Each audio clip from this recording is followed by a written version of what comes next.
Ok, muy buenos días, bienvenidos sean todos, ya son tardes, perdón, buenas tardes, qué gusto tenerles acá para compartir la palabra y vamos a continuar con nuestra serie de ¿Quién es Jesús? Estamos abordando la vida de Jesús desde una perspectiva navideña, desde una perspectiva realmente bíblica. Acuérdense que hace 8 días dejamos en claro que Navidad significa nacimiento.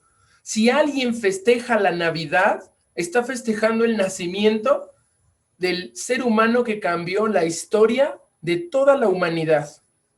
Y este ser humano, que no solamente es un ser humano, él tomó forma de un hombre para darnos salvación, para darnos vida eterna. Entonces vamos a explorar la vida de este hombre, de este humano, de este Dios hecho carne, y vamos a hacerlo a través de varias características. Y ya analizamos la primera, una de las características, o más bien algo que Jesús es que Jesús es rey.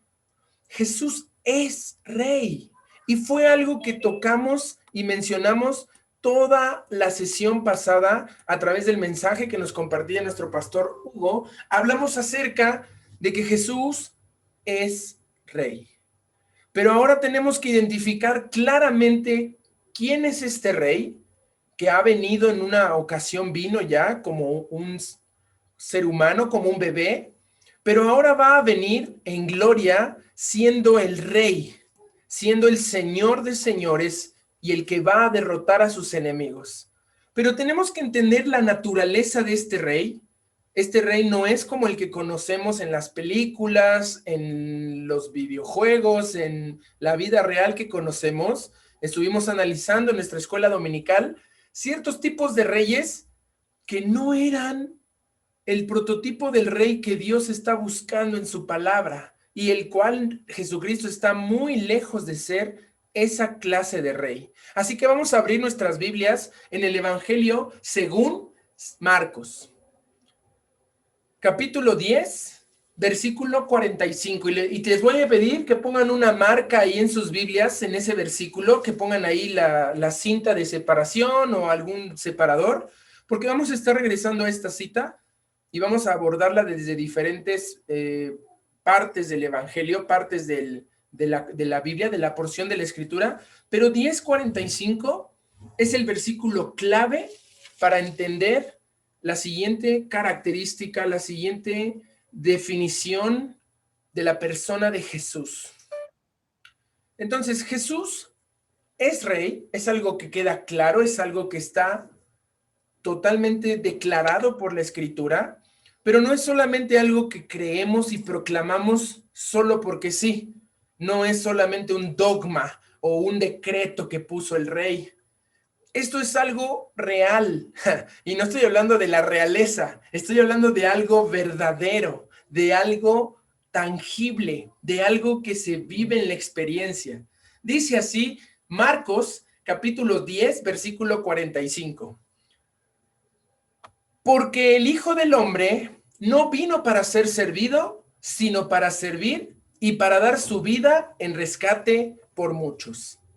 Sabes, en este versículo encuentro, analizando la vida de Jesús desde varias perspectivas, en los evangelios que hemos estado estudiando la vida de Jesús en un grupo de estudio los lunes. Pronto vamos a activar este grupo de nuevo. Ahorita estamos en una etapa de descanso. Algunos estuvimos 28 semanas estudiando la vida de Jesús. La otra parte lleva 14, pero nos faltan 14 más y 28 para completar 42 semanas del estudio de la vida de Jesús. Y hemos encontrado tantos detalles en el análisis profundo de la vida de Jesús, y yo veo que en este solo versículo encuentro un bosquejo que quiero compartir contigo. Veo en primer lugar lo más importante. Vamos a hablar de Jesús. Si hablamos que Jesús es rey, hoy el título del mensaje, lo que vamos a titular esta porción de la escritura, vamos a llamarle Jesús es siervo. Este es el título del mensaje de hoy. Jesús es siervo. De ahí mis jóvenes y los jóvenes del club en general, que estamos llevando un discipulado, tomen su cuaderno que hemos estado trabajando durante unos meses y escriban ahí, Jesús es siervo. Y la clave de este pasaje es Marcos 10:45. El poder escribir ahí en tu cuaderno cada mensaje te va dando una idea más clara que puedes revisar después. Dejar a la memoria es muy difícil, no todo se queda, pero ahí en el papel, cuando lo escribes, esto puede quedar mucho más claro. Jesús es siervo. La palabra clave, el centro de esta frase, de este versículo es servicio. ¿Quién? El Hijo del Hombre. Este es uno de los títulos con los que se refiere a Jesús. Jesús es siervo. Y vamos a encontrar 4 características que vamos a abordar en el día de hoy, en la próxima hora. Vamos a hablar de 4 características del siervo. Y lo puse en un acróstico. Puedes poner de arriba a abajo 1, 2, 3, 4 y son las 4 letras que componen la palabra meta. El primer punto que vamos a ver hoy en el bosquejo es la meta del siervo. Y está en este versículo, dice así, porque el Hijo del Hombre no vino para ser servido, vino para servir. La meta de Jesús es el servicio. Que Él nos sirvió y que tú sirvas, que tú seas un servidor de Él. La meta del siervo. Número 1, la meta del siervo. Lo que Jesús vino a hacer es servir. Y Jesús nos sirve de ejemplo.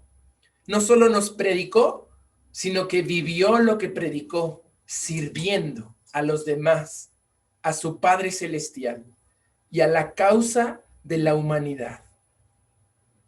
En segundo lugar, vamos a ver la entrega del siervo. Ahí veo con esas palabras que dice, porque el Hijo del Hombre no vino, ese es o vino, podemos hacerlo de forma positiva, el Hijo del Hombre vino a servir.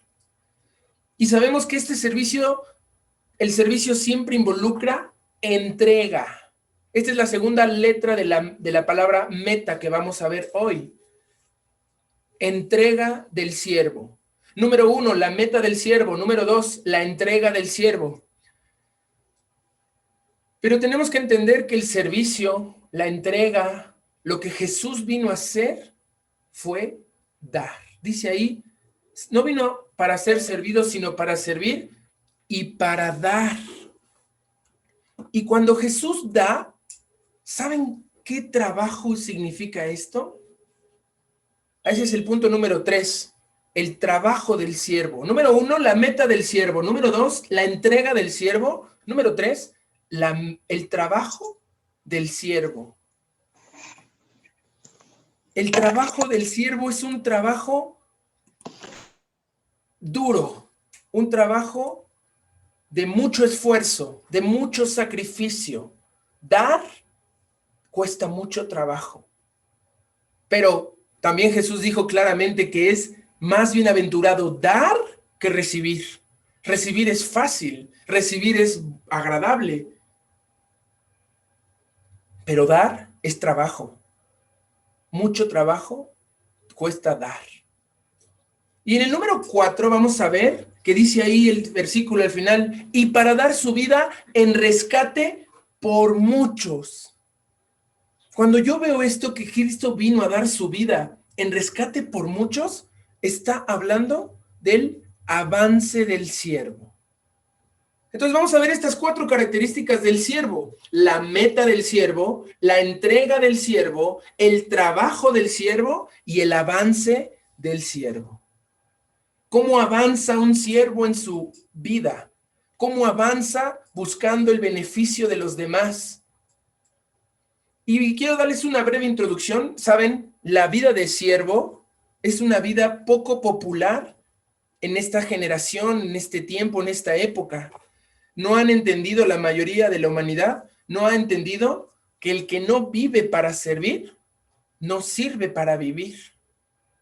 No hay manera de tener una vida plena, llena, satisfecha, con frutos, con oportunidades, con experiencias, si no estamos sirviendo a los demás. Y yo quiero que hoy te hagas esa pregunta: ¿mi vida sirve para algo? No quiero que la tomes de forma dramática y en depresión, sino en un propósito. ¿Tengo una meta en la vida? ¿Realmente estoy aquí cumpliendo el plan de Dios para mi vida y para que yo pueda ayudar a cumplir el plan de Dios para la vida de otras personas? ¿Mi vida está siendo de servicio? ¿Tengo una meta? ¿Y sabes qué? La vida siempre ha sido y siempre será una experiencia de servicio. Tenemos que entender que la vida fue diseñada para servir. Todo nos reta a servir, a lograr poder estar sirviendo de una mejor forma, de una forma mucho más alegre, mucho más entregada, mucho más satisfecha. Por eso el mundo está tan insatisfecho. Por eso no encuentra el destino, ni propósito, ni sentido la mayoría de las personas que deciden cortar con su vida, porque no están sirviendo para nada ni para nadie. Y suena tan dramático el pensar que diga la gente así en sus últimos minutos antes de quitarse la vida: yo no sirvo para nada, y es su culpa. No estoy culpando cuando llega esa situación a unos niveles de depresión y terribles consecuencias que hay en familias que hemos visto pasar por ahí, pero no es algo que llega de la nada, es una situación en la que la gente se va encerrando y cayendo poco a poco porque no ha aprendido a servir. Lo vimos en toda la serie anterior de Compromiso, que tenemos que estar en una vida del servicio. Después de buscar la santidad, debemos vivir en el servicio. ¿Y sabes por qué Jesús es rey? Porque él vivió esta vida de servicio totalmente. Él era rey porque era siervo. Perdón, él es rey porque él es siervo. Él en primer lugar vino a servir, y como les decía, no es porque lo declaremos, ni porque la Biblia lo diga, ni porque más allá de todo eso que es real, lo declaramos y la Biblia lo dice. Cristo vivió una vida de servicio total, una vida de servicio amoroso, una vida de servicio paciente, entregado y fructífero de más de 2000 años de historia. La vida de Cristo sirvió para que hoy estemos hablando de él. La vida de Cristo sirvió para inspirar tantos escritos y tantas historias y tantas vidas hasta este momento. Y tenemos ejemplos de su servicio en toda la escritura, todos los evangelios, todo el evangelio en 4 perspectivas por los evangelistas son historias del servicio de Cristo en este planeta. Ahora bien, les he comentado que tengamos cuidado con los conceptos equivocados de reyes, de reyes, lo que hablamos hace 8 días.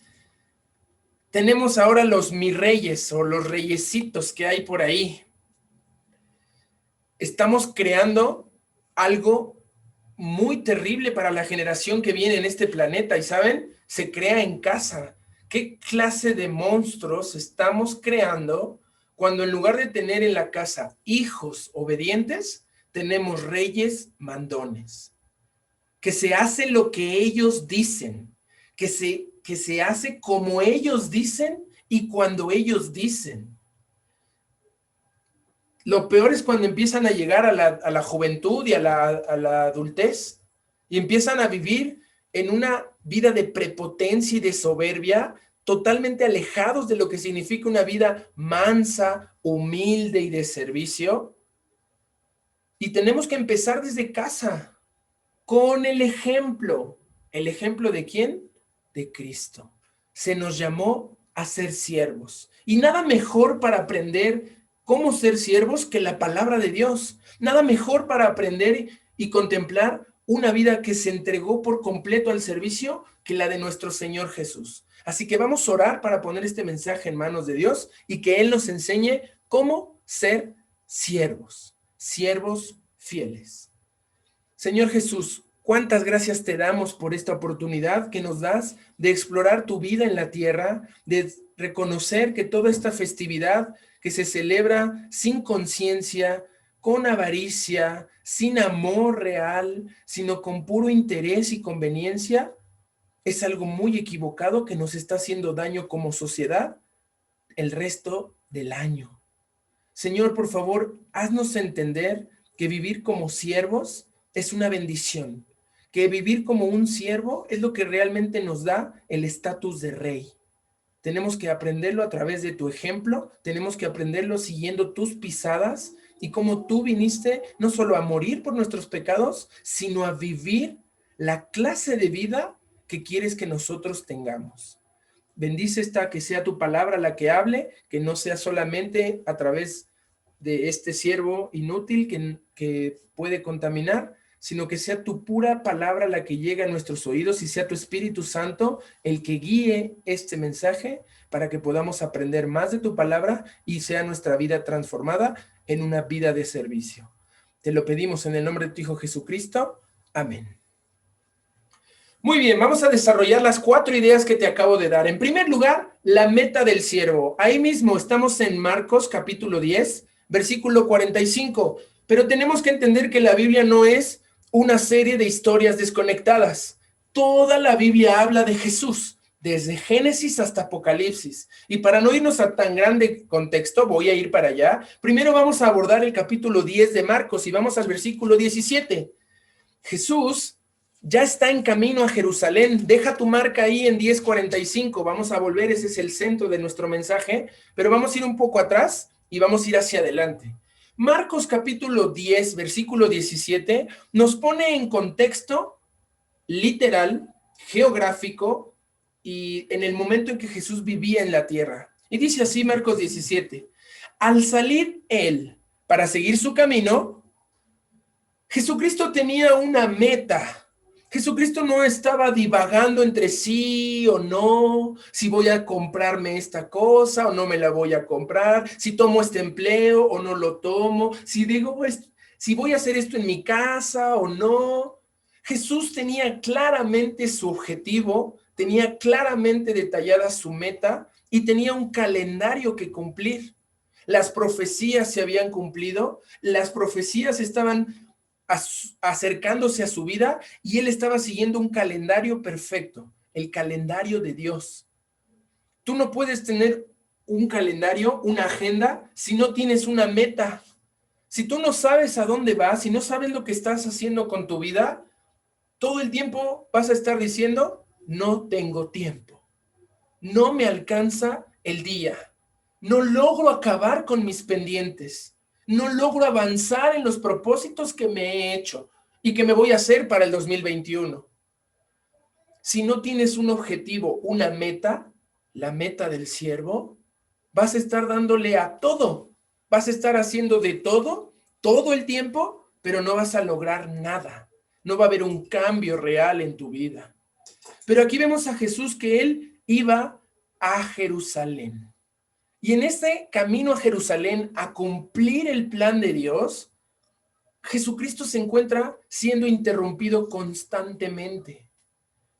Y esta tal vez es tu experiencia. Tú has propuesto en tu corazón decir, voy a leer mi Biblia, voy a seguir el plan sugerido de lectura que la iglesia me proporciona para ir acercándome a la palabra de Dios, para tener comunión con mis hermanos y saber qué lee él mientras está en su trabajo, qué leo yo mientras estoy en la casa, qué lee él mientras está lejos, y buscar una unidad como cuerpo.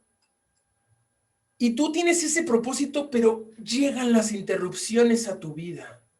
Obviamente las interrupciones de Jesús son tan increíbles porque cada una de ellas nos arroja nueva enseñanza, nos arroja un milagro asombroso que confirman su identidad, pero Jesús iba tratando de llegar a su objetivo. Y lo vemos aquí en el versículo 17, la historia del joven rico. Solamente te la voy a contar, tú la puedes leer ahí en Mateo 10, 17 al 31, y estas historias también están en Marcos, Mateo 19 y Lucas 18. Ahorita estamos en Marcos. Y bueno, el joven rico le pregunta la gran pregunta: ¿qué haré para heredar la vida eterna? ¿Qué estoy haciendo yo para que pueda llegar a la vida eterna? ¿Te has hecho esa pregunta alguna vez en tu vida? ¿Qué estoy haciendo para heredar la vida eterna? ¿Lo estoy haciendo bien? Yo creo que este joven que venía a preguntar quería corroborar que él estaba en el camino correcto, que su meta era la adecuada para llegar a su objetivo. Y Jesús le dice, oye, sigue los mandamientos, ya lo sabes. No adulteres, no mates, no hurtes, no digas falso testimonio, no defraudes. Honra a tu padre y a tu madre. El joven responde luego y dice, claro, todo eso lo he cumplido desde mi juventud. Te falta una cosa, joven. Vende todo lo que tienes, dalo a los pobres y vas a tener un tesoro en el cielo. Y ven y sígueme tomando tu cruz cada día. El joven se entristece mucho y dice, pero ¿cómo? No puedo. ¿Cómo me pides esto, Jesús? ¿Cómo es posible que me pidas que abandone mis cosas? ¿Cómo es posible que me pidas que no dedique tiempo a Netflix, que no dedique tiempo a mis actividades, a mis placeres, para seguirte a ti? Y se entristeció mucho y Jesús dijo, cuán difícil es que los ricos entren en el reino de los cielos. Y los discípulos asombrados dicen, entonces nadie va a ser salvo. Y le dicen, hey, lo que es imposible para los hombres es posible para Dios. Y los discípulos dicen, nosotros hemos dejado todo y te hemos seguido. Y Jesús promete que va a haber bendición a quienes dejan aquello que decía Tim Elliott, el misionero a las tribus de Sudamérica. Es tonto aquel que trata de conservar lo que no puede retener y pierde aquello que no puede perder. Venir a Cristo es lo más seguro que puedes hacer en tu vida. Y miren, ya acabé la historia del joven rico para que vean el contexto grande. El tema en la mente tiene que quedar que es la vida eterna. Cristo está viviendo con una meta en la eternidad. No tiene sus ojos fijos en la tierra ni en las cosas de la tierra. Él tiene la mira puesta en las cosas de arriba, en las cosas de Dios, donde puedes hacer un tesoro donde la polilla y el ladrón no roban ni minan, donde tu tesoro puede estar seguro y donde puede estar tu corazón. Y versículo 32, pasemos a la siguiente historia. Ahí en el versículo 32 nos da un contexto. Jesús entiende que la vida eterna va a tener un costo alto y les anuncia por tercera vez a sus discípulos lo que va a ocurrir. El siervo Jesús que es un siervo, tiene su meta clara y le dice, iban por el camino subiendo a Jerusalén y Jesús iba adelante. Me encanta este punto, anótalo ahí. Jesús iba delante. Y vean la reacción de los discípulos. Ellos se asombran y le siguen con miedo. Y Jesús se acerca y le dice, tranquilos, vamos a ver. Quiero que escuchen esto con atención. Y se los voy a leer, versículo 33. He aquí subimos a Jerusalén y el Hijo del Hombre será entregado a los principales sacerdotes y a los escribas y lo condenarán a muerte y lo entregarán a los gentiles. Lo escarnecerán, lo azotarán y escupirán en él y le matarán. Mas el tercer día resucitará. Jesús deja clara su meta. No es fácil. No sé qué meta tengas en mente que Dios te ha llamado a cumplir, pero te aseguro que no es fácil.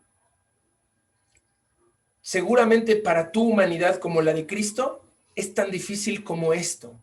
Jesús sabía exactamente cuál era el propósito de su vida y ya se lo había revelado a sus discípulos 3 ocasiones. En 3 ocasiones les dijo a sus discípulos, voy a Jerusalén y seré entregado a la muerte.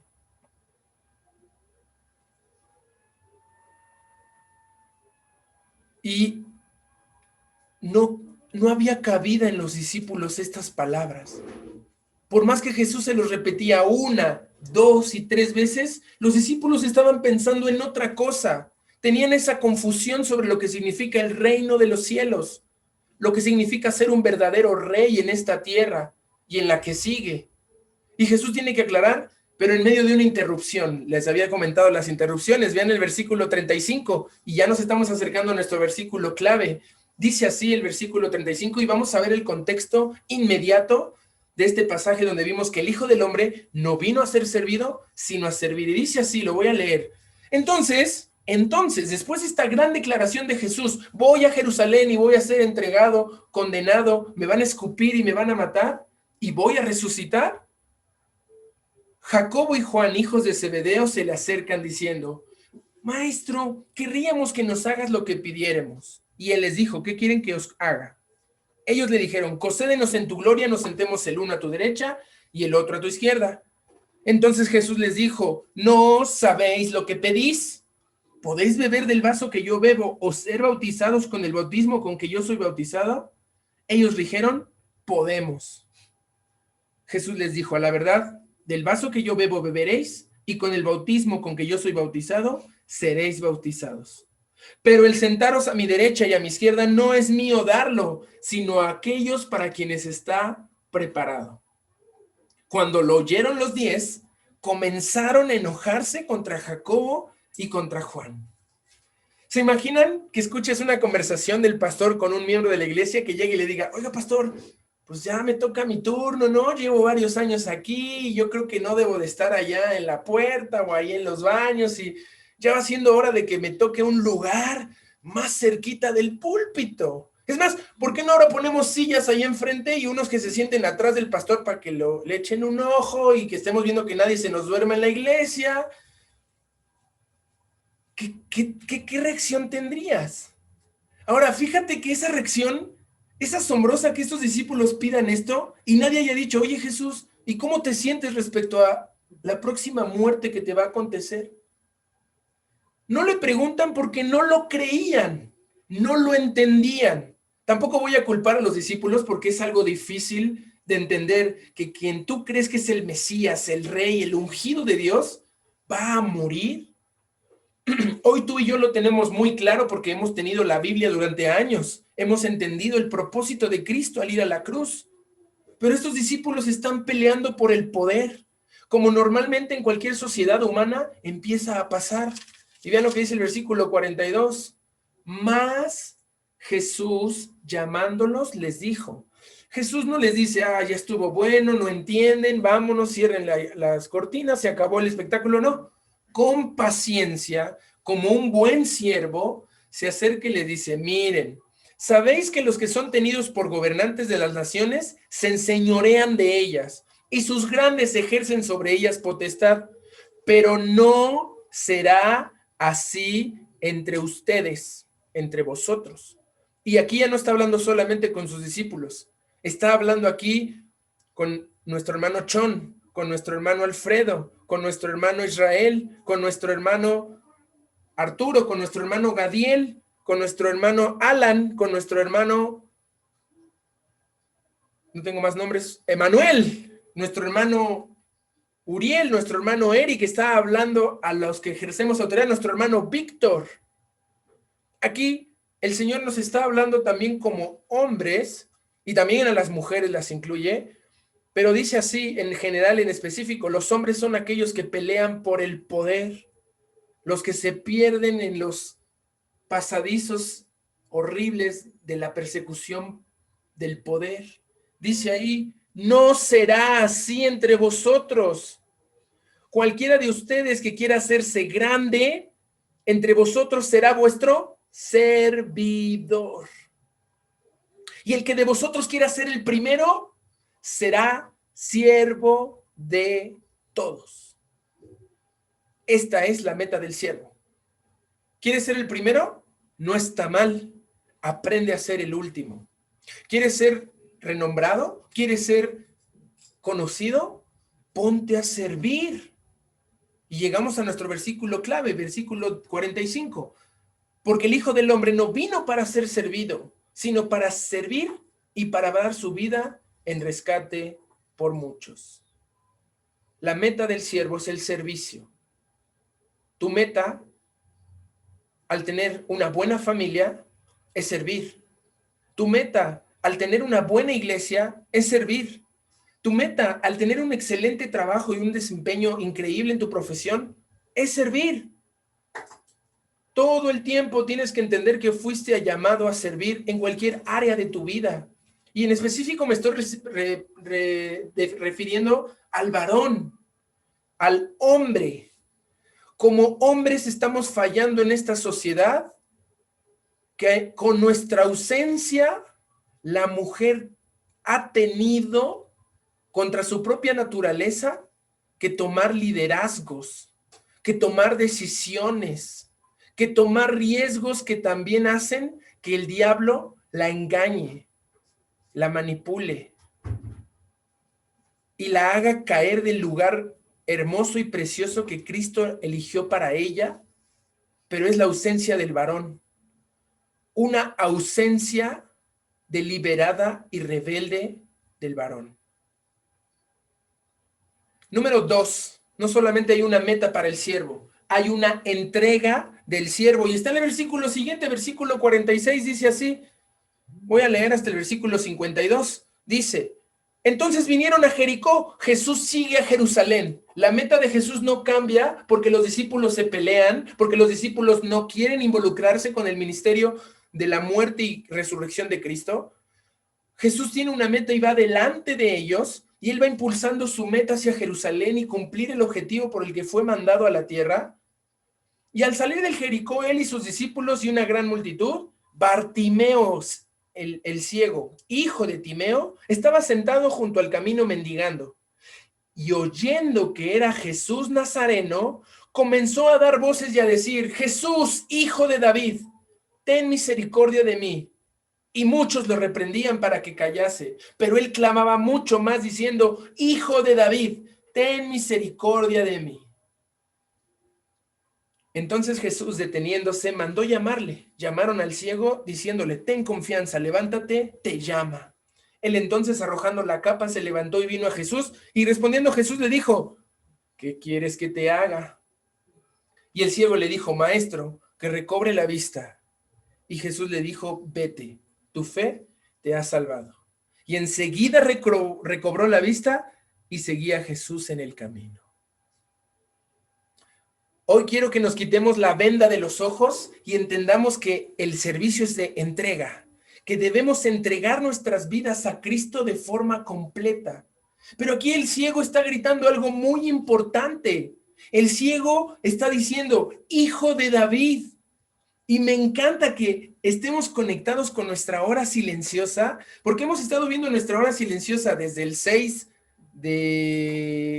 desde este domingo, desde el 22 de noviembre hasta hoy, abordamos hasta ayer Primera de Samuel en una forma panorámica. Hoy comenzamos ya Segundo de Samuel, pero bueno, segundo, porque no son cartas, son libros. Y recuerden, Primero y Segundo de Samuel no es que sean dos, es un solo libro, pero en nuestras Biblias está separado por comodidad. Pero toda la historia de Samuel es una desde Primero de Samuel y hasta Segundo de Samuel. Y estamos leyendo esto con un propósito. El poder entender mejor cuando nosotros nos ponemos aquí a dar este mensaje, esta predicación, se entiende mejor cuando tú lees en la semana y tienes contexto bíblico del cual poderte asir, del cual poderte agarrar y del cual el Espíritu Santo sigue obrando en tu vida. Y vamos a entender qué significa esta entrega del siervo yendo a un contexto un poco más amplio. Si aquí está diciendo el ciego Bartimeo, hijo de David, y me encanta que la petición del ciego sea, por favor, ayúdame Jesús, y Jesús responde igual que con los discípulos, ¿qué quieres que te haga? Me encanta que con este ciego no hay negativas. A los discípulos, por su actitud y su corazón, les dijo, no les puedo dar esto, y no han entendido el mensaje, no debe de ser así entre vosotros. Pero al ciego solo le dice, vete, tu fe te ha salvado. Y me encantan estas desobediencias de Jesús. Yo veo ahí que dice claramente, Jesús le dijo, vete. ¿Qué hizo el ciego? Seguía a Jesús en el camino. Esa es la actitud de un servidor de Cristo. Cristo nos llama a seguirle cuando perdemos la ceguera y recuperamos la vista. Y podemos ver claramente qué significa ser un siervo. Para entender esto, marquen ahí su Biblia. Estamos ahí en Marcos 10:45 como centro. Vamos a ir a Éxodo para entender qué tiene que ver esto conmigo si yo no soy un rey. Porque el tema es que tú debes ser un rey. Un rey en tu casa, un rey en tu trabajo, un rey en tu iglesia. Fuimos llamados para ser reyes. Esto está también en Apocalipsis, que no me va a dar tiempo de revisar, pero está tomado de Éxodo en el principio. Éxodo capítulo 19, lo vamos a ver en el MHD este próximo miércoles. Si todavía estás interesado en saber qué es un MHD, el miércoles vamos a tocar este mismo pasaje en un grupo de descubrimiento. Éxodo capítulo 19, versículo 6, dice así. y tómalo personal. Los nombres que mencioné, y si me faltó alguno, tú, varón, hombre de Dios, toma esto como algo que Dios te está hablando a ti. Y también a ti, mujer, que nos acompaña, no nos estamos excluyendo, pero es parte del plan de Dios obrar de forma ordenada. Y nos hace reyes y reinas. Dice ahí versículo 6, vosotros me seréis un reino de sacerdotes y gente santa. Estas son las palabras que dirás a los hijos de Israel. Ahí está la cita, Apocalipsis 1:6 y 5:10 habla de esto, que Dios va a ser un reino de reyes, de sacerdotes. Dios te ha llamado a que seas un rey, pero no ese rey que se sienta en el trono del hogar y dice, tráiganme un refresco, hijos míos, préndanme la tele, pásenme el control, laven los trastes, que alguien haga algo en esta casa. Ese no es el rey que Dios planeó para nuestras vidas. Un rey, conforme a la Biblia, tiene una labor que hacer. Y aquí en lo que llaman los judíos la Torá, el Pentateuco, la ley de Dios, vamos a unos libros adelantito, Deuteronomio capítulo 17, para que entendamos el llamado de este rey. Deuteronomio 17, del 14 al 20, habla de un comportamiento del ser humano creado para ser rey. Esto de los reyes es un plan trazado y pensado por Dios desde el principio de la creación. Dios creó a Adán y a Eva como los reyes del mundo, de la creación, del planeta Tierra. Hoy en la mañana veíamos un video y veíamos a los personajes Adán y Eva con sus coronas para que los que estuvieron en la escuela dominical entiendan que todo está conectado, que estamos tratando los mismos temas porque es la misma Biblia y es la misma historia y trata de la misma persona, Jesús. Adán y Eva eran los reyes y llegó una serpiente envidiosa, asesina y mentirosa a quitarles ese poder, a quitarles ese dominio. Ahora, este reinado está especificado desde Éxodo hasta este pasaje en Deuteronomio. Y vean lo que dice, el detalle de Deuteronomio es muy interesante. Vean lo que dice Deuteronomio 17:14. Pon atención, esta es la entrega del rey. A lo que el rey se debe de entregar y lo que el rey debe de evitar. Dice así, versículo 14, cuando hayas entrado en la tierra que Jehová tu Dios te da, esto significa cuando tengas tu familia, tu trabajo, tu iglesia, donde quiera que estés, cuando Dios te dé ese lugar y tú tomes posesión de ella y lo habites y digas, pondré un rey sobre mí como todas las naciones que están a mis alrededores, ciertamente pondrás por rey al que Jehová tu Dios escogiere. De entre tus hermanos pondrás rey sobre ti. No podrás poner rey sobre ti a un hombre extranjero que no sea tu hermano. Pero él, y ahí te van las reglas específicas y claras. Tú, ¿qué no debes hacer en tu familia? ¿Qué no debes hacer en tu trabajo? ¿Qué no debemos hacer en la iglesia? No aumentará para sí posesiones. Ahí dice caballos, pero para que lo entendamos en nuestro contexto dice, no aumentarás posesiones, ni harás volver al pueblo a lo que antes hacías antes de conocer a Cristo. Eso es decir, Egipto. Egipto es el símbolo de volver al mundo, de volver a aquellas cosas de la tierra que están separadas de Dios. Porque Santiago nos dice claramente que todo aquel que hace amistad con el mundo tiene una enemistad con Dios. Entonces aquí se nos pide, no vuelvas a Egipto, y menos con el fin de aumentar tus posesiones, tus caballos. Porque Jehová os ha dicho, no volváis nunca por ese camino. Esto ya nos está llevando a nuestro último tema, que es el avance. Un siervo siempre avanza, nunca regresa, ni a tomar vuelo. Avanzamos en la dirección en la que Cristo nos ha mandado. Y dice, no tomes caballos, no aumentes tus posesiones, no vuelvas a Egipto, no regreses a lo que hacías antes. Ahora como cristiano tienes otro código de ética, tienes otra forma de trabajar en tu profesión, en tu oficio. No funciona el que no tranza, no avanza. En Cristo eso no funciona. Allá afuera sí, pero en Cristo no. Versículo 17, ni tomará para sí muchas mujeres, para que su corazón no se desvíe, ni plata ni oro amontonará para sí en abundancia. Todo eso es lo que un rey tiene que evitar, y eso es lo que tienes que evitar en tu casa. Pero ¿qué tiene que hacer un rey? Vean el versículo 18. Esto es lo que no. No aumentes posesiones, caballos. No vayas a Egipto con las mañas y las tranzas de la sociedad. No te fijes en mujeres. No tomes para sí muchas mujeres. Es más, ninguna, solo una como el Señor manda, y mantente en una pureza espiritual, física, mental. Y no amontones riquezas, cuentas bancarias, bonos, retiros, afores, y no estés pensando en eso. ¿Qué debe hacer un rey? Dice el versículo 18. Cuando se siente sobre el trono de su casa, de su trabajo, de su iglesia, escribirá para sí mismo en un libro una copia de esta ley. Y este es el propósito de tener hora silenciosa. Perdón el comercial, disculpen el comercial. Esta es la copia de tu ley. Tú estás escribiendo todos los días de la original guardada por los levitas, la Biblia que compraste en alguna librería, esta es la original. Estás haciendo tu copia personalizada y ahí estás llenando hoja tras hoja, poniéndole tus anotaciones, tu copia de la ley, lo que tú mismo estás pensando y lo que Dios te está hablando a ti y a mí. No es nuestra idea, por eso pedimos material, no es porque tengamos ganas de vender materiales, de veras, eso es un problema andar cobrando y viendo quién quiere material o no. Es porque la Biblia lo recomienda. Escribirá para sí un libro de la copia de la ley, del original que está al cuidado de los sacerdotes levitas, y lo tendrá consigo, y leerá en él todos los días de su vida. ¿Para qué?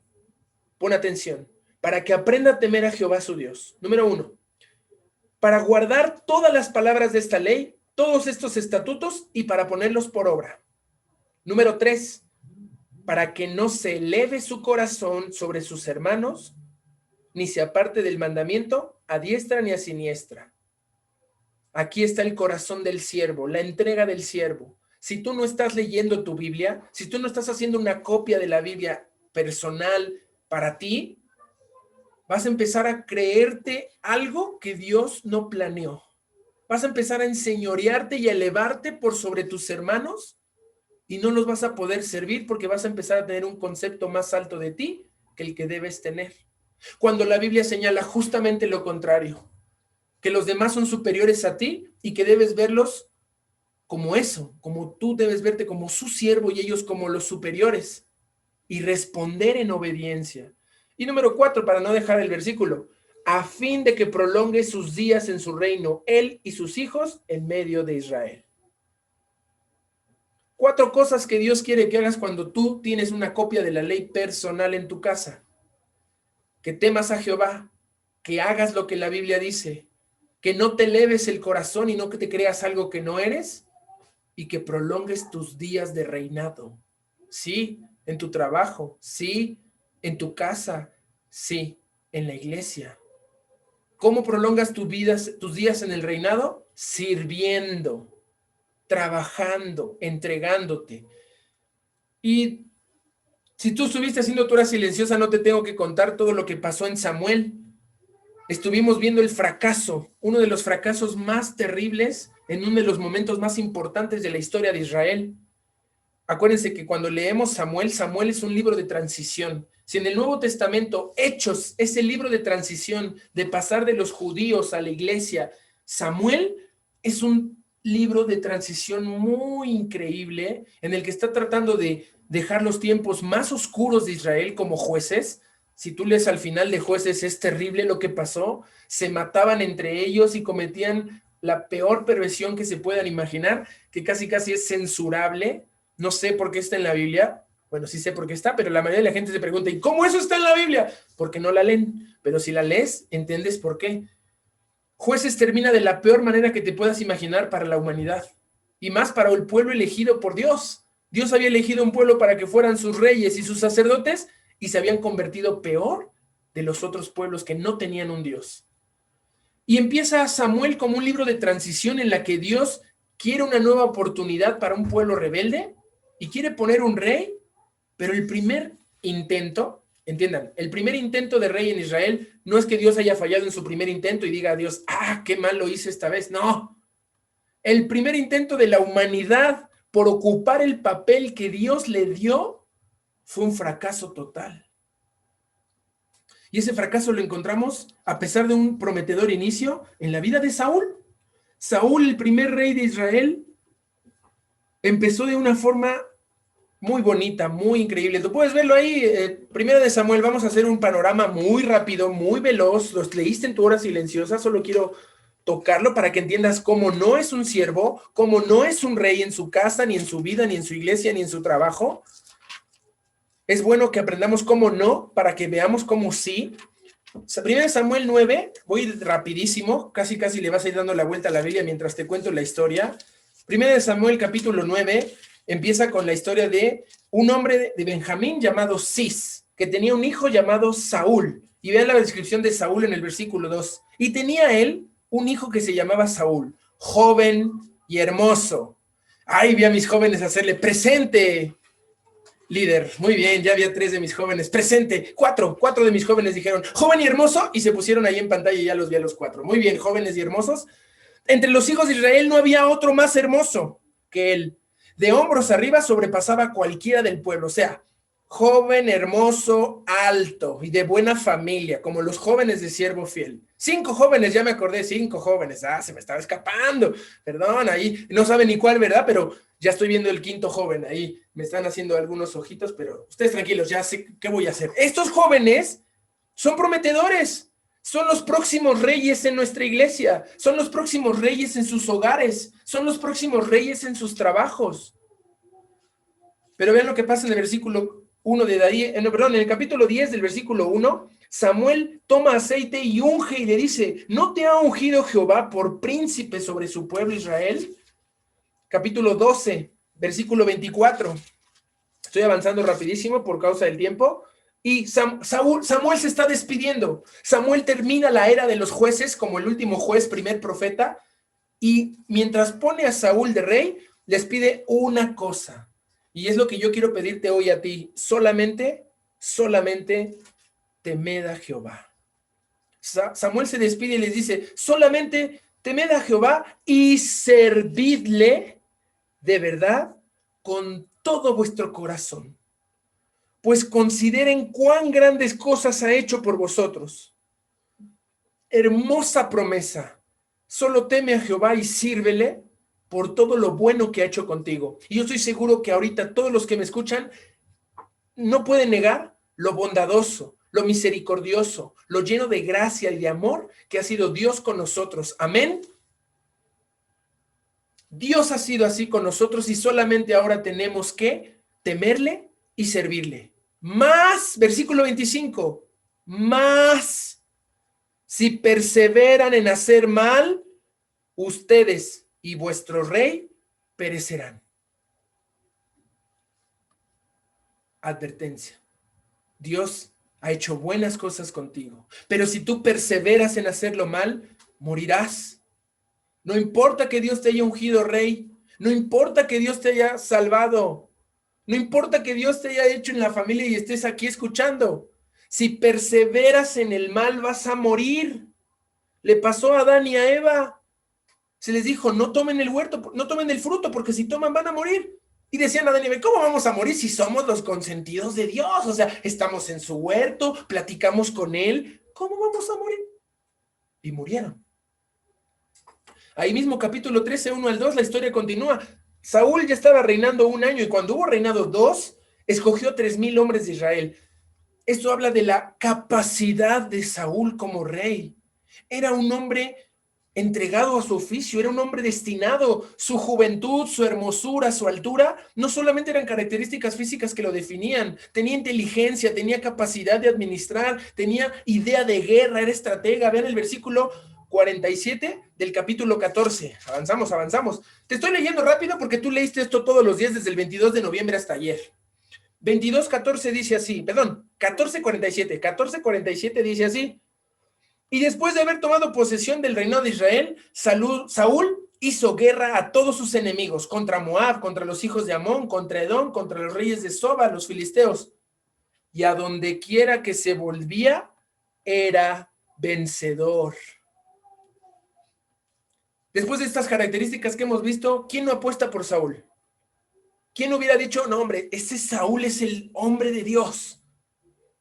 Y yo veo todas estas victorias como también muchos de mis jóvenes que ahorita los saludé y los puse en medio del fuego, ¿verdad? Perdón, jóvenes, no es con intención, es la palabra de Dios. ¿Y cuántos logros han tenido hasta ahora? ¿Cómo van venciendo? Pero ojo, cuidado, capítulo 15, versículo 12. ¿Qué le pasó a este hombre? Al principio hasta se había escondido tímidamente de que él no quería ser el rey, él se sentía indigno de tal cosa, era humilde, obedecía a su padre. Y de repente vemos a un Saúl, ven lo que hizo. Capítulo 15, versículo 2. Madrugó Samuel para ir a encontrar a Saúl por la mañana, y fue dado aviso a Samuel diciendo, Saúl ha venido a Carmel, y se levantó un monumento. ¿Cómo un joven humilde servidor que estaba buscando unos burros en la sierra del pueblo donde estaba, se creyó con la autoridad de hacerse un monumento después de ejecutar uno de los juicios más duros y terribles de Dios? Sí, si tú lees Samuel completo y si tienes dudas al respecto, ¿cómo es que Dios pide que mate a todo lo que ve? Que mate a mujeres, ancianos, bebés, niños, jóvenes, y no solo humanos, que mate ovejas, camellos, vacas, borregos, que matara todo. ¿Ustedes creen que eso es digno de hacerse un monumento?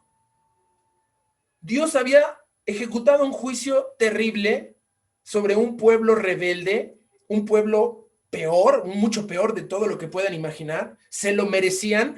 Suena complicado lo que estoy diciendo, pero si no entiendes todo el contexto de lo que está hablando la Biblia, ten cuidado de atreverte a juzgar y decir que Dios se está equivocando, que ese no puede ser Dios que haga tales cosas. Pero peor equivocado, perdón, el único equivocado en esta historia era Saúl, haciéndose un monumento. Vean lo que le dice en el versículo 17. Y le dijo Samuel, aunque tú mismo eras pequeño en tus propios ojos, ¿no has sido hecho jefe de las tribus de Israel y Jehová te ha ungido por rey? Samuel está diciendo, ¿qué te pasó? Y el versículo clave de todo el libro de Samuel y toda esta época de transición, versículo 22 del mismo capítulo 15. Y le dijo Samuel, ¿se complace Jehová tanto en holocaustos y víctimas con que se obedezca a las palabras de Jehová?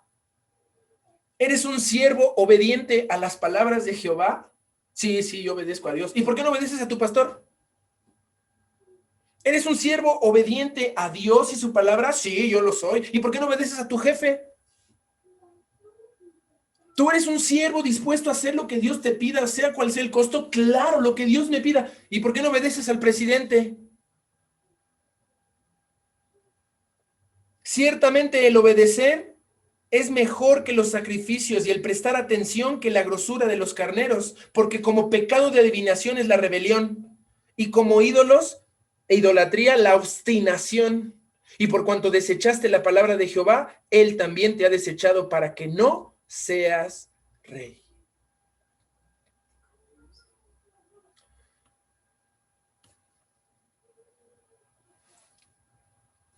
¿Me siguen escuchando? ¿Todos me ven? Siento que me desconecté un poquito. Muy bien, perfecto.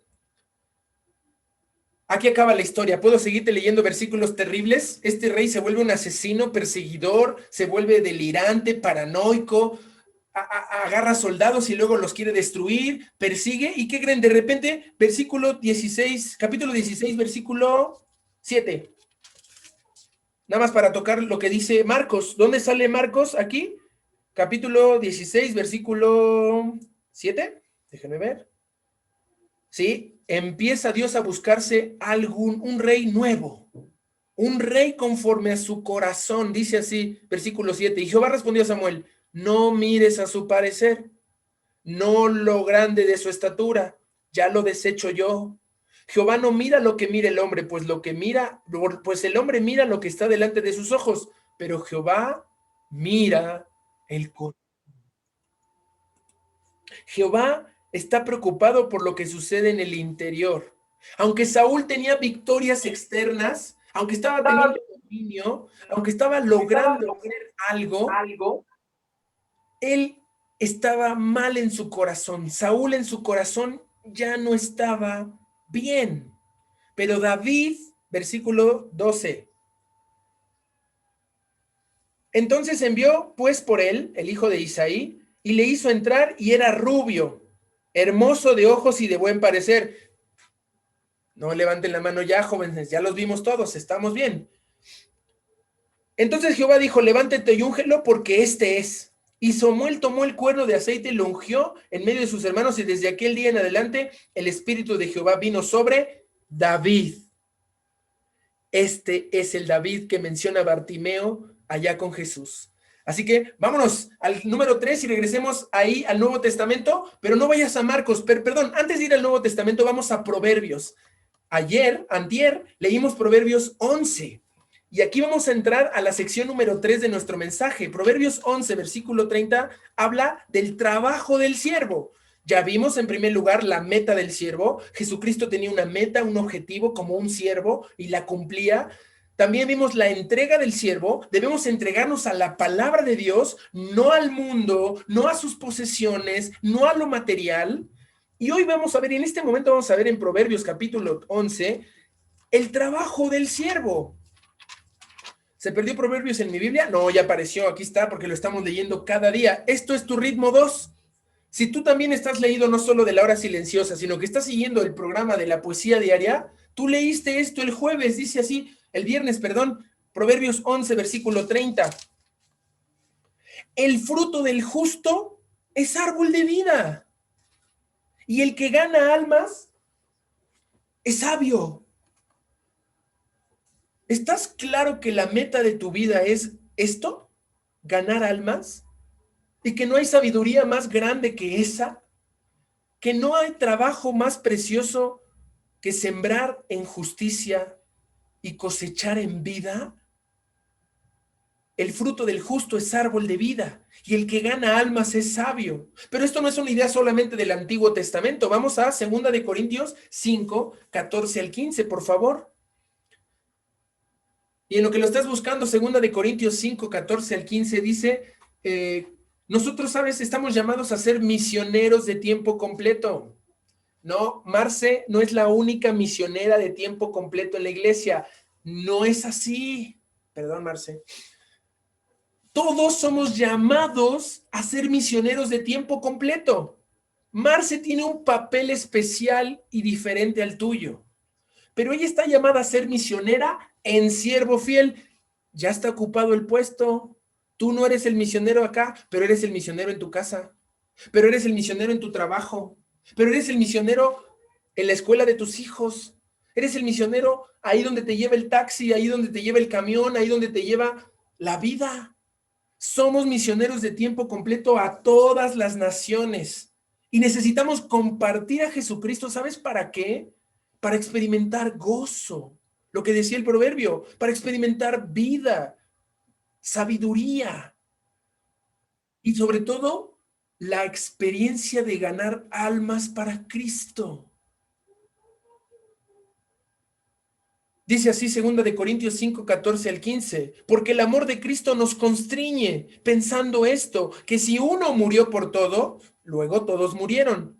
Y por todos murió, para que los que viven ya no vivan para sí, ya no anden acumulando caballos, oro, mujeres y posesiones en Egipto. Ya no vivan más para sí, sino que vivan para aquel, Jesús, el siervo, que murió y resucitó por ellos. Ahora tu trabajo es vivir para Cristo.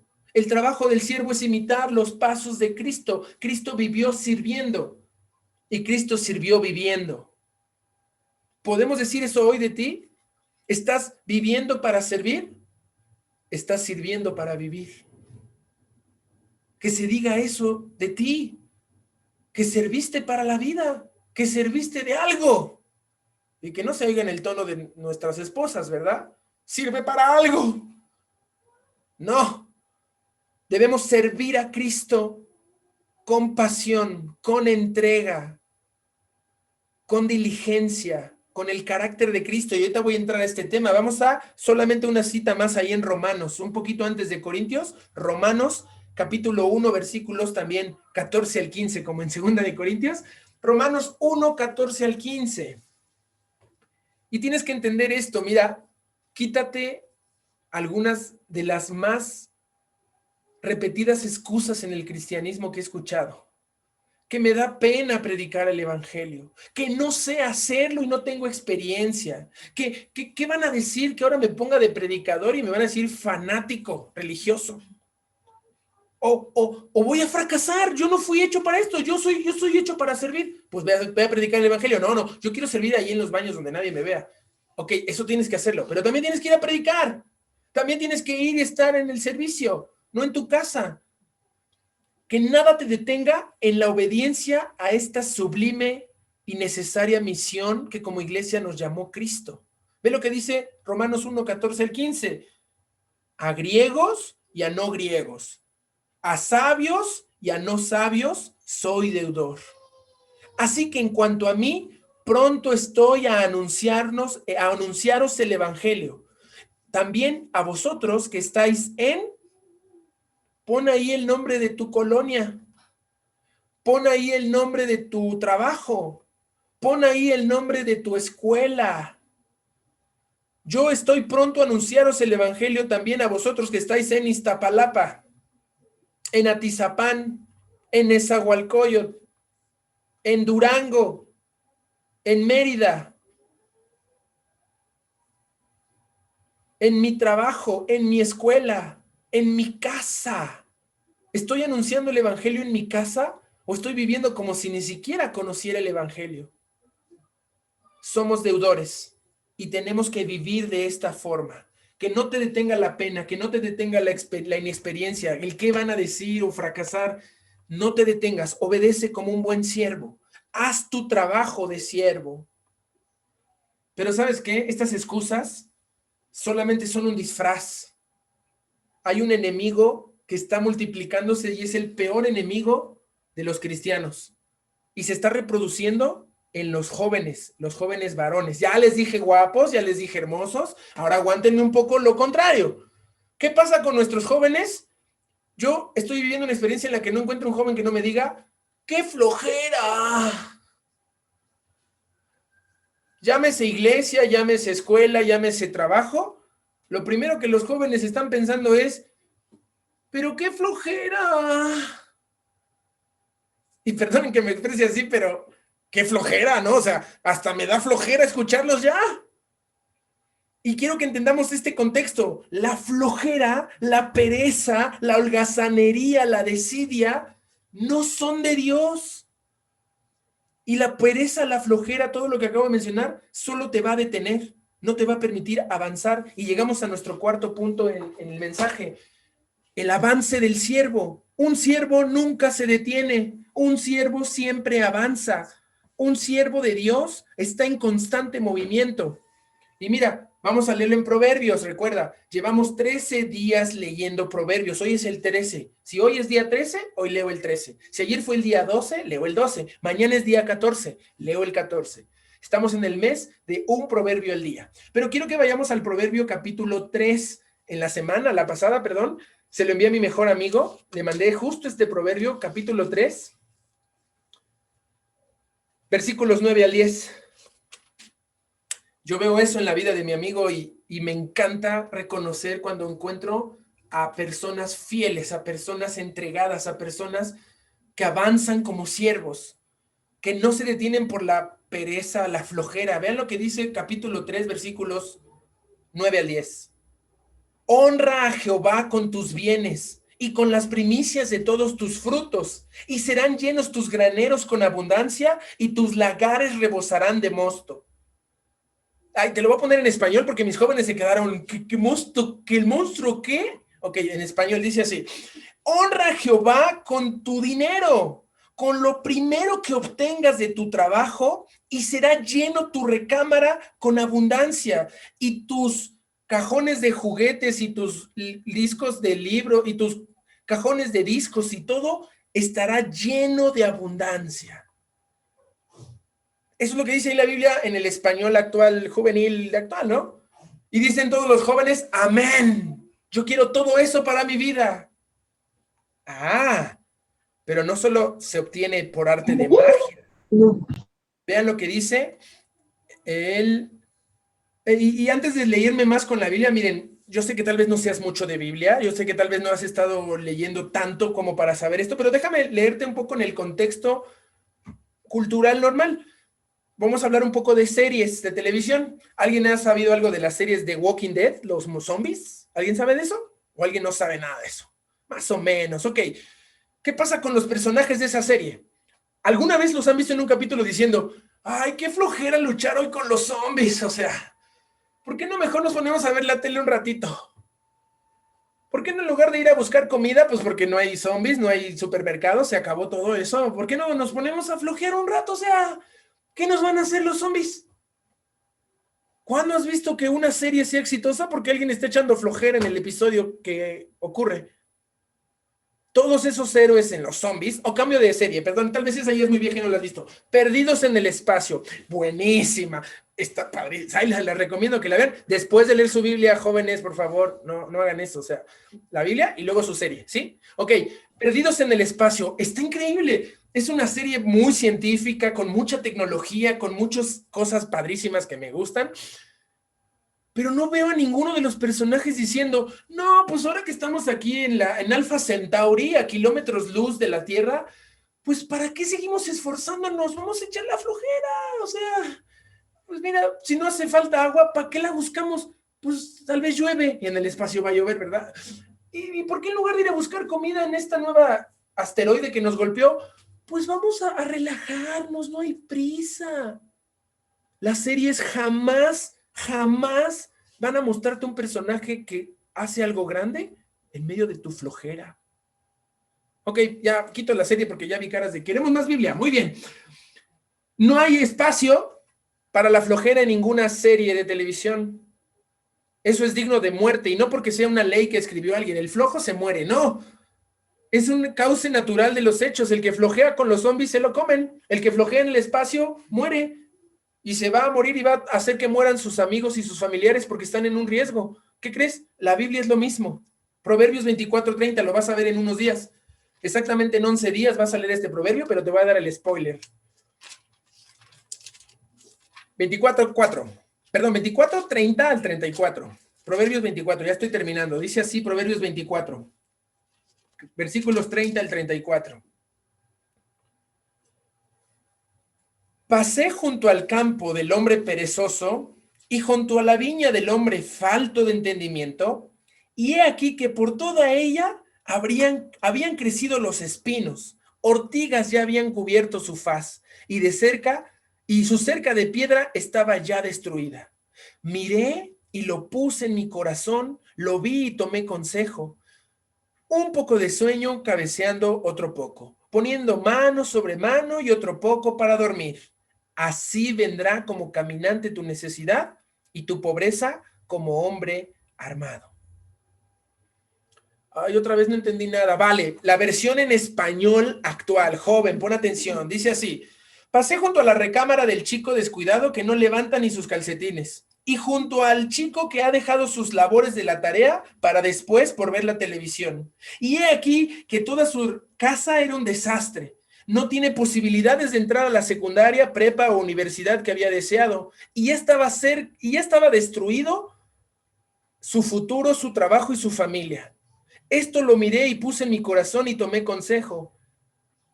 Un poco de tranquilidad, un poco de despejarme, me siento estresado, ¿por qué no mejor me pongo a ver una serie?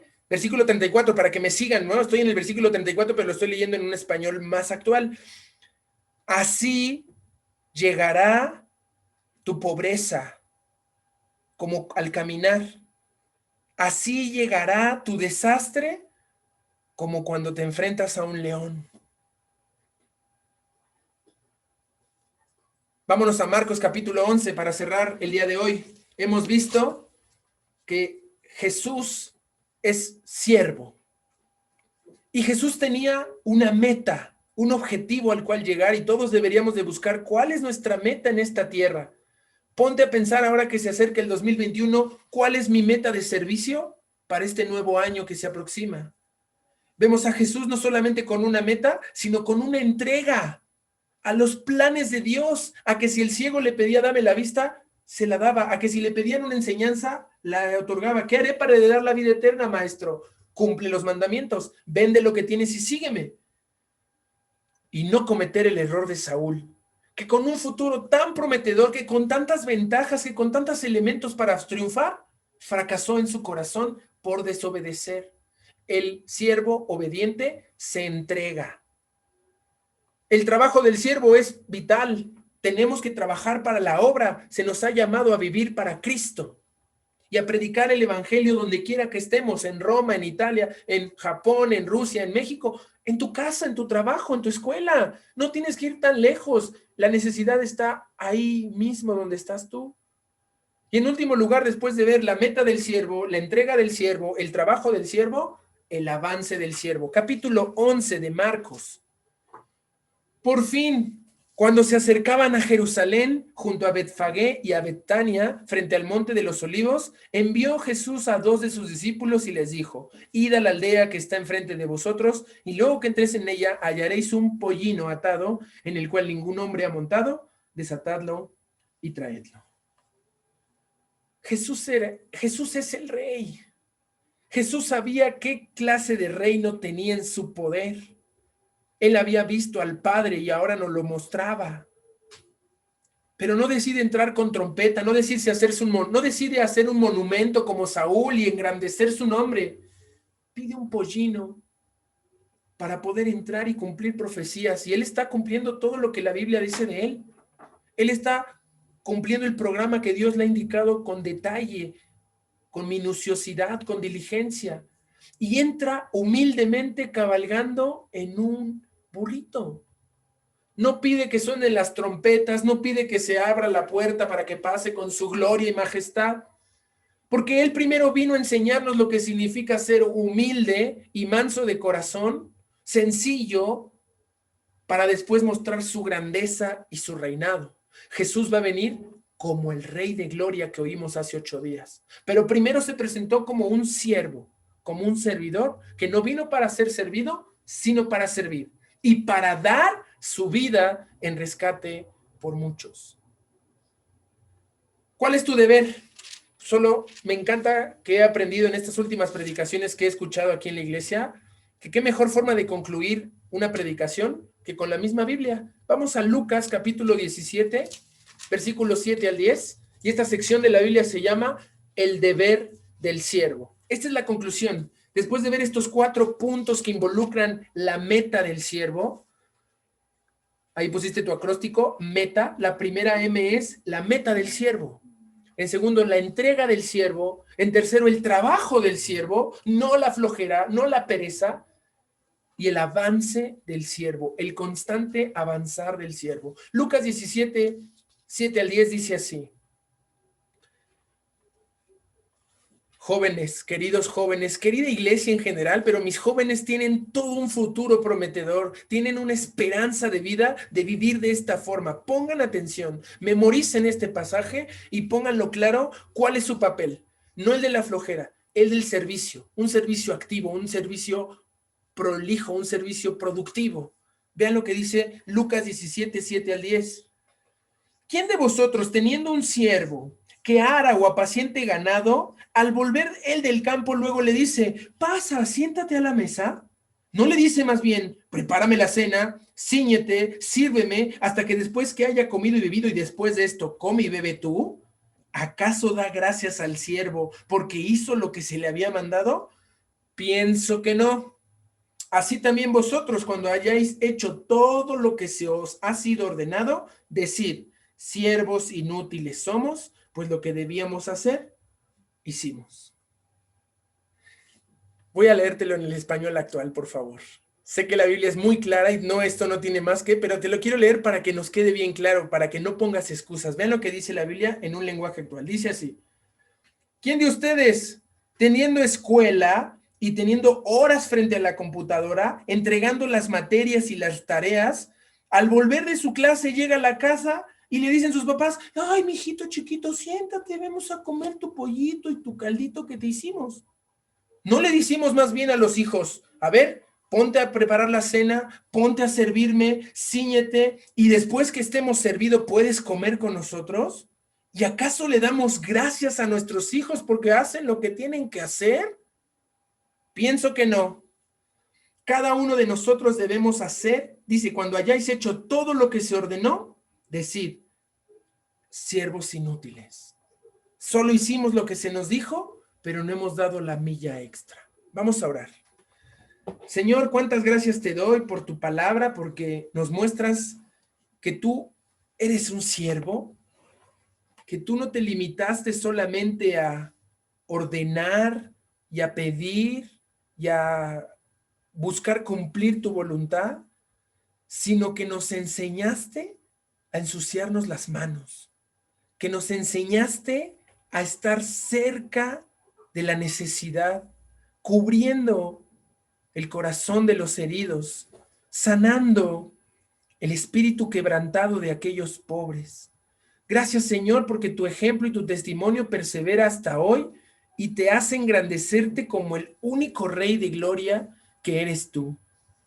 Ayúdanos, Señor, a tener un corazón de siervo como el tuyo, un corazón que tiene una meta, un corazón que se entrega sin ver qué va a recibir a cambio, un corazón que trabaja con todo el corazón buscándote a ti, servirte a ti, y un corazón que avanza, que no se detiene, que no solo está cumpliendo por cumplir y diciendo, ya hice lo que me pidieron y hasta aquí, sino que busca más y más, Señor. Gracias, Señor, por darnos el ejemplo de que tú ibas delante de tus discípulos. Eras el primero en levantarte a orar y eras el primero en emprender la marcha para predicar a una nueva ciudad. Permítenos, Señor, seguir tu ejemplo y convertirnos en líderes, en reyes, en nuestros trabajos, en nuestras escuelas, en nuestros hogares y en nuestra iglesia, sirviendo a los demás. Porque cualquiera que quiera ser el más grande, debe ser el siervo de todos. Y cualquiera que quiera ser el primero, debe colocarse al servicio de los demás. Que esta lección nos quede clara, que entendamos que tu único objetivo al venir a esta tierra fue servir, porque para eso vino el Hijo del Hombre, no para ser servido, sino para servir y dar su vida por los demás. Gracias, Señor, te lo pedimos y agradecemos en el nombre de tu Hijo Jesucristo. Amén.